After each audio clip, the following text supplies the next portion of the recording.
menjadi orang yang fokus hidupnya adalah akhirat. Seluruh waktunya terisi ibadah.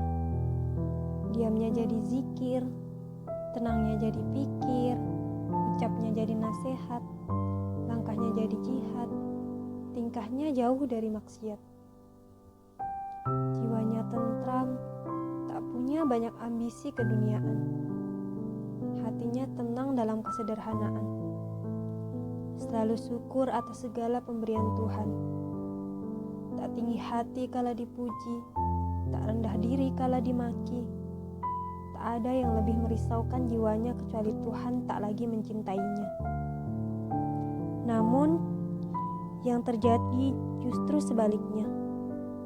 Kematian merupakan suatu topik yang kurang digemari banyak orang. Buku yang banyak beredar dan laris manis di pasaran adalah buku yang lebih menitik beratkan pada ajaran yang menyuguhkan tuntunan dalam menjalani kehidupan. The Art of Living, bukan mempersiapkan panduan dalam menghadapi kematian. The Art of Dying.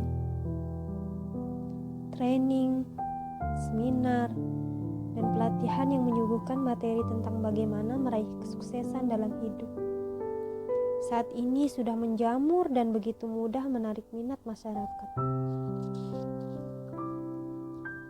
Tapi, adakah seminar atau pelatihan, misal training persiapan menyambut kematian? Jikapun ada, rasa-rasanya akan jarang sekali peminatnya. Jangankan pelatihan, bahkan membahas mati saja menjadi hal yang tabu dalam pergaulan sehari-hari.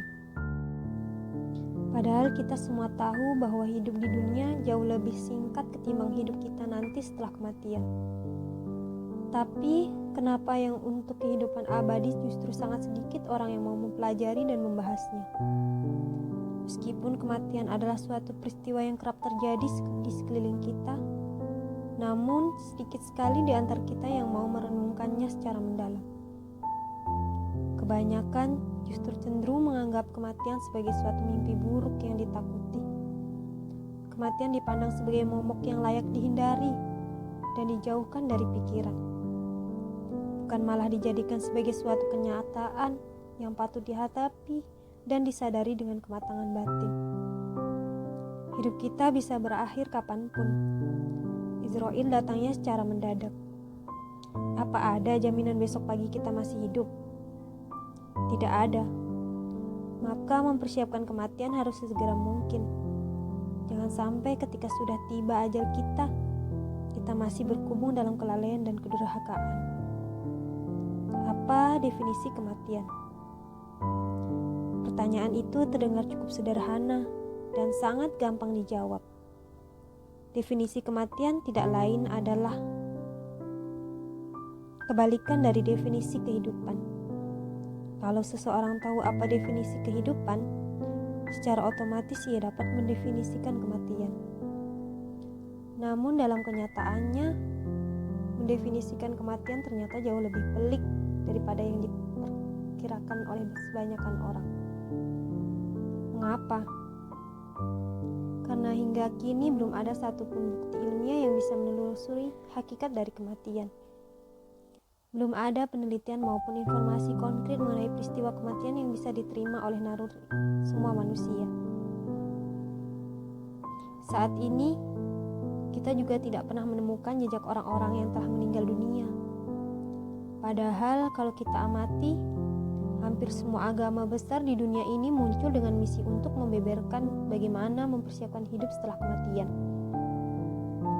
Seandainya di dunia ini tidak ada kematian, mungkin tidak ada satu agama pun yang muncul. Mengapa? Ya, karena tak begitu dibutuhkan oleh umat manusia. Meskipun demikian, bermacam ajaran agama yang ada di dunia ini ternyata mempunyai pandangan yang berbeda tentang kematian. Mulai dari reinkarnasi, kebangkitan, hingga alam barzah.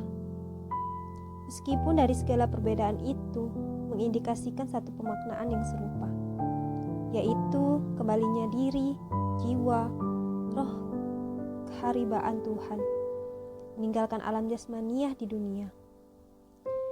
Tapi yang inti, kematian dalam agama manapun ternyata mempunyai peranan yang sangat besar.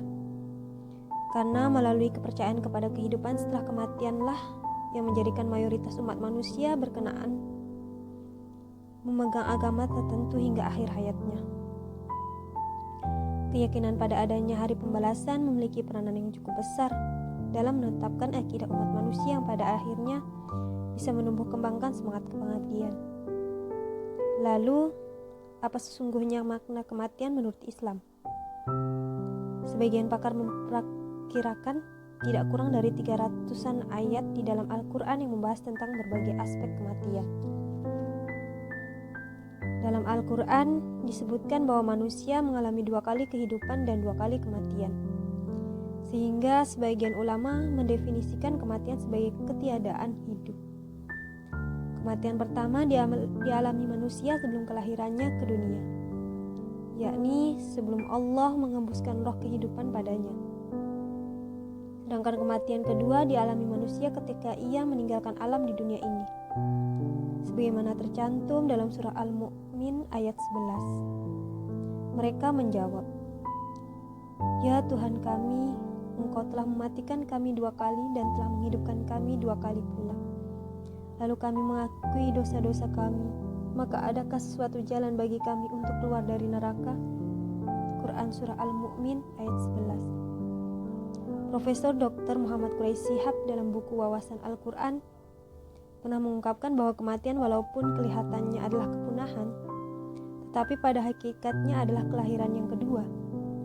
Kematian manusia dapat diibaratkan dengan menetasnya telur-telur. Anak ayam yang terkurung dalam telur tidak dapat mencapai kesempurnaan evolusinya kecuali apabila ia menetas. Demikian juga manusia. Mereka tidak akan mencapai kesempurnaannya kecuali apabila meninggalkan dunia ini, mati.